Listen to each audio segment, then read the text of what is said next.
प्रभु यीशु मसीह के मधुर नाम में सबको जय मसीह की। आज पेंटिकोस्टल चर्च ऑफ गॉड, प्रार्थना भवन Sanjay Nagar, house of prayer Amlai अमराडंडी, यहोवा इरे प्रार्थना भवन शेडोल की ओर से हम आप सबको हार्दिक अभिनंदन करते हैं। हम परमेश्वर को धन्यवाद देते हैं। परमेश्वर ने इस YouTube के माध्यम से उसकी वाणी को आप तक पहुंचने में परमेश्वर सहायता किया। आज ये वचन आराधनालय बंद होने के बावजूद भी घर घर, गांव गांव, शहर शहर, देश देश पहुंच रहा है। और जिन्होंने वचन को सुना, वचन को ग्रहण किया, वचन का आज्ञाकारी हुआ, वह बहुत सारे आशीषों को परमेश्वर के द्वारा प्राप्त किया। हमारे जीवनों के लिए निरंतर विजय ही परमेश्वर की इच्छा है। यह स्पष्टता से बाइबल के कई अध्यायों में मिलता है। इनमें से कुछ बातों को हम ध्यान देंगे। मैं एक परिवार के बारे में बताना चाह रहा हूँ। यह परिवार अपने घर में एक छोटा सा रूम बनाना चाह रहे थे और उन्होंने सामान एकत्रित कर लिया और राजमिस्त्री को ढूंढ रहे हैं कि मिस्त्री आए और काम करे। वो 1 दिन देके, 2 दिन देके, 3 दिन देके, 4 दिन देके, 5 दिन देके, और अंत में उन्होंने यही सोचा कि हमें तो कमरा बनाना है, मिस्त्री आए ना आए सब हम ही लोग मिलकर काम करें। पति पत्नी बच्चे सब मिलकर ईंटा ढोने में, मट्टी ये करने में, दीवार उठाने में काम कर लिए। और उनकी इच्छा पूरी हो गई कि उतना सारा काम इन्होंने एक ही परिवार ने कर लिया है। और अब मिस्त्री अगर आता है तो उसके लिए और आसान है कि जल्दी से काम पूरा बिल्डिंग कंप्लीट कर ले। इसलिए मैं परमेश्वर को धन्यवाद देता हूँ। परमेश्वर ने अपने लोगों को बुद्धि, ज्ञान, समझ सब कुछ दिया है। जब हम मेहनत करते हैं तो परमेश्वर की आशीषों को पाते हैं, और जब हम मेहनत करते हैं हम उस काम में जय पाते हैं। परमेश्वर का धन्यवाद हो। 2 कुरिन्ती 2 अध्याय का 14 वचन में लिखा है, जो मसीह में सदा हमको जय के उत्सव में लिए फिरता है। और रोमियो 8 अध्याय का 37 वचन में लिखा है, परंतु इन सब बातों में हम उसके द्वारा जिसने हमसे प्रेम किया है जयवंत से भी बढ़कर हैं। 1 यूहन्ना 2 अध्याय का 1 वचन में लिखा है, हे मेरे बालकों, मैं ये बातें तुम्हें इसलिए लिखता हूं कि तुम पाप ना करो। इन सभी और अन्य आयतों के बावजूद अब भी कई विश्वासियों को यकीन दिलाना मुश्किल होता है कि परमेश्वर चाहता है कि ये विजयी जीवन जिए। अगर हम वचन को वैसे ही ले जैसा कि उसमें लिखा है और एक बच्चे की तरह उस पर भरोसा रखें तो यह संदेश हमें आसानी से समझ आ सकता है। किंतु यदि हम अपने विवेक पर निर्भर हो तो हमें कई विश्वसनीय तर्क मिल सकते हैं कि क्यों इस तरह का जीवन इस शैतानी संसार में संभव नहीं है। कई विश्वास ना करने वाले विश्वासी फिर अपनी गवाही उस तर्क के साथ जोड़ेंगे और फिर हम स्वयं को भरोसा दिला देंगे कि हम इस संसार में विजयी जीवन असंभव है। जब तक हम इस बात पर भरोसा नहीं रखते कि परमेश्वर चाहता है कि हम निरंतर विश्वास में जिए, तब तक हम विजयी जीवन पर विश्वास नहीं कर पाएंगे। और विश्वास के बिना विजयी जीवन में प्रवेश करना असंभव है।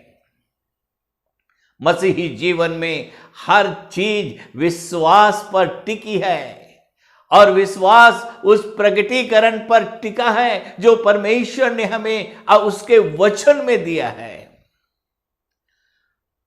अगर आप कई वर्षों से हार को देखते आ रहे हैं तब भी कोई फर्क नहीं पड़ता। अगर आप केवल विजयी जीवन के इस सत्य के वचन में भी स्पष्ट रूप से देख पाते हैं तो यह विजयी जीवन की तरफ आपका पहला कदम होगा।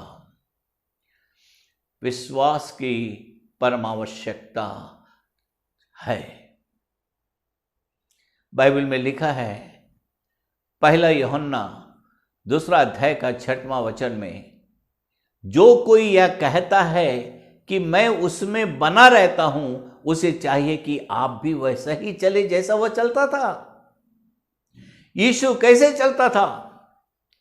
How does he walk?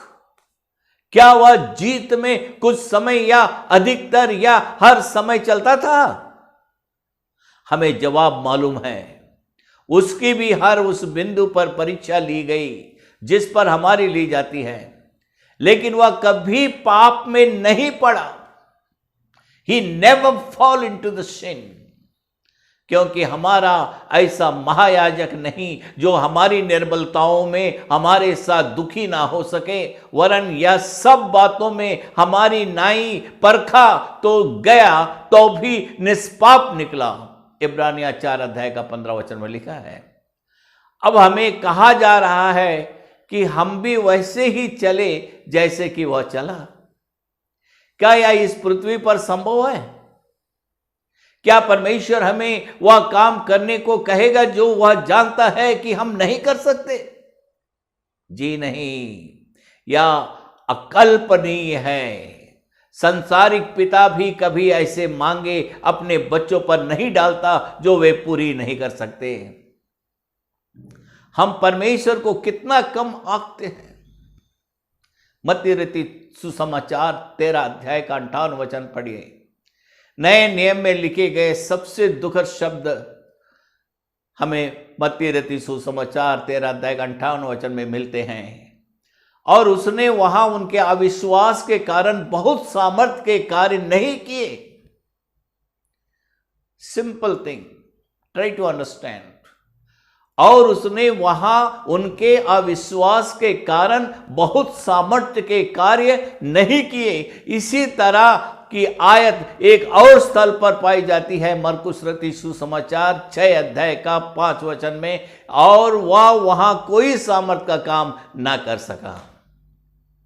वह अपनी जन्मस्थली के लोगों के लिए महान कार्य करना चाहता था, लेकिन वह उनके अविश्वास के कारण सीमित हो गया। हमारे अल्प विश्वास हमारे लिए असंभव कर देता है कि हम वो सारी चीजों को पा सके जो परमेश्वर हमें देना चाहता है। क्या ऐसे आश्चर्य कर्म हैं जो परमेश्वर आपके लिए करना चाहता था और वह आपके विश्वास के कारण नहीं कर पाया? क्रिस्त के न्याय आसन पर क्या हम में से किसी को भी यह शब्द सुनने पड़ेंगे, मैं तुम्हारे लिए वह सब नहीं कर पाया जो मैं करना चाहता था तुम्हारे अविश्वास के कारण? इस संसारिक जीवन के अंत में हमारे मन में कितना पछतावा होगा अगर हमें यह पता चलेगा। अतः अच्छा हो यदि हम अभी इसके बारे में सोचें। मेरे नया जन्म के शुरुआती वर्ष एक ऐसे समूह के साथ गुजरे जो वचन के अध्ययन में अधिक ध्यान देने वाला था। एक तरह से मैं परमेश्वर का धन्यवादी हूं कि इससे मुझे वचन का एक अच्छा आधारभूत ज्ञान मिला। किंतु हमारा अध्ययन मानव तर्क के द्वारा होता था। पवित्र आत्मा की अगुवाई के बगैर हम बाइबल को वैसे ही पढ़ते थे जैसे छात्र विद्यालय में रसायन शास्त्र पढ़ते हैं। हमें पुराने नियम के प्रकारों आदि का अर्थ समझ आया, लेकिन अपने जीवनों में हम पाप द्वारा हारते थे। मुझे पता था कि परमेश्वर ने मेरे पाप क्षमा कर दिए हैं, लेकिन इससे अधिक के लिए मेरे पास विश्वास नहीं था। जब आत्मा में बपतिस्मा के सत्य को मैंने वचन में देखा और इसके लिए परमेश्वर को मैंने ढूंढना शुरू किया, मुझे पता चला कि मैं भरोसा ही नहीं कर पा रहा हूं। मैंने उपवास और प्रार्थना की और मैं इसके लिए कुछ भी करने को तैयार था, लेकिन मुझे इस बात को मानने में बहुत कठिनाई हुई कि परमेश्वर ने मेरी विनती सुन ली है। यीशु ने हमें सिखाया कि जब भी हम प्रार्थना करें, हम यह भरोसा करें कि हमने पहले ही उसे पा लिया जिसके लिए प्रार्थना की। इसलिए मरकुस रचित सुसमाचार 11 अध्याय का 24 वचन में प्रभु कहता है, मैं तुमसे कहता हूं कि जो कुछ तुम प्रार्थना करके मांगो तो प्रतीति कर लो कि तुम्हें मिल गया और तुम्हारे लिए हो जाएगा। वंडरफुल। इस वाक्य में निश्चल व बच्चे का सा भरोसा रखने में मुझे कई वर्ष लगे। अंततः परमेश्वर के अनुग्रह से मैंने टूटकर यह भरोसा किया कि परमेश्वर ने मेरी प्रार्थना सुनी और उसे पूरा किया। मुझे विश्वास द्वारा आत्मा में बपतिस्मा मिला। बाद में मिला अन्य भाषाओं का वरदान भी उसी बात का प्रमाण था जो मैं पहले ही विश्वास द्वारा पा चुका था। अब जब मैं मुड़कर उन संघर्ष के वर्षों को देखता हूं तो स्पष्टता यह पाता हूं कि अविश्वास ही गहरी बाधा बना हुआ था। यही बात पाप पर विजय जीवन में प्रवेश करने पर भी लागू होती है। हम प्रार्थना करें, उपवास करें और प्यास से रहें और तब भी कहीं नहीं पहुंच पाए, तब तक जब तक कि हम यह विश्वास ना करें कि परमेश्वर ही हमें इस तरह के जीवन में ले जा सकता है और ले जाएगा। शैतान को पता है, शैतान को पता है कि हमें बिना विश्वास के परमेश्वर से कुछ भी नहीं मिल सकता। तो आप कल्पना कर सकते हैं कि किस प्रकार वह आपके हृदय में अविश्वास डालने की कोशिश करेगा। अविश्वास झूठा या व्यभिचार से अधिक खतरनाक है। अविश्वास झूठा या व्यभिचार से अधिक खतरनाक है, क्योंकि इन्हें तो आसानी से हम पाप की श्रेणी में शामिल कर लेते हैं, पर अविश्वास को नहीं करते। इब्रानिया 3 अध्याय का 12 वचन के अनुसार, हे भाइयों, चौकस रहो कि तुम में ऐसा बुरा व अविश्वासी ना मन हो जो जीवते परमेश्वर से हट जाए। अविश्वास का बुरा मन हमें परमेश्वर से दूर ले जा सकता है। अविश्वास अन्य पापों की जड़ है। रोमियो 6 अध्याय का 14 वचन के अनुसार, और तुम में पाप की प्रभुता ना होगी, क्योंकि तुम व्यवस्था के अधीन नहीं वरन अनुग्रह के अधीन हो। यहाँ पवित्र आत्मा हमें स्पष्ट रूप से कहता है कि अगर हम परमेश्वर के अनुग्रह में हैं तो पाप हम पर प्रभुता नहीं कर सकता। यह इतनी सरलता से लिखा गया है कि कोई बच्चा भी समझ सकता है। इसके बावजूद कई विश्वासी पाप पर विजय होने के जीवन की संभावना को नहीं मानते। परमेश्वर चाहता है कि आपको जीत हो, आपको जीत हो, आपको सफलता मिले। इससे कोई फर्क नहीं पड़ता कि कितना गंदा आपका वैचारिक जीवन है या कितने लंबे समय से आप क्रोध से पराजित होते आए हैं। परमेश्वर आपके पूरी तरह स्वतंत्र कर सकता है और एक निर्मल हृदय दे सकता है, लेकिन यह कार्य वह आपके लिए तभी कर पाएगा जब आप भरोसा करेंगे। बाइबल कहती है कि हृदय में हम जो विश्वास करते हैं वह हमें अपने मुख से स्वीकार करना चाहिए। रोमियो 10 का 10 में लिखा है, क्योंकि धार्मिकता के लिए मन से विश्वास किया जाता है और उद्धार के लिए मुंह से अंगीकार किया जाता है। यह एक महत्वपूर्ण सिद्धांत है क्योंकि हम अपने विश्वास की अभिव्यक्ति अपने मुख द्वारा स्वीकृति से करते हैं। दूसरी तरफ इससे हमें पाप की प्रभुता से छुटकारा मिलता है। अतः हमें अपनी गवाही शैतान को सुनाने के लिए कहना चाहिए, मैं यह विश्वास करता हूं या करती हूं कि परमेश्वर मुझे पाप पर विजय के जीवन की ओर ले जाएगा। इस तरह हम शैतान को पराजित कर सकते हैं। शैतान हारा हुआ है और वे मेमने के लहू, प्रकाशित वाक्य 12 अध्याय का 11 वचन में, और वे मेमने के लहू के कारण और अपनी गवाही के वचन के कारण उस पर जयवंत हुए और उन्होंने अपने प्राणों को प्रिय ना जाना, यहां तक कि मृत्यु भी सह ली। जितनी बार भी आप गिरें, इस विश्वास को स्वीकार करते जाइए जब तक विजय आपके जीवन में वास्तविक नहीं हो जाती। अगर यह रातों रात नहीं होता तो हतोत्साहित मत होइए। परमेश्वर आपके मुख की स्वीकृति को अवश्य ही सम्मानित करेगा। परमेश्वर इन वचनों के द्वारा आप सबको आशीष दे।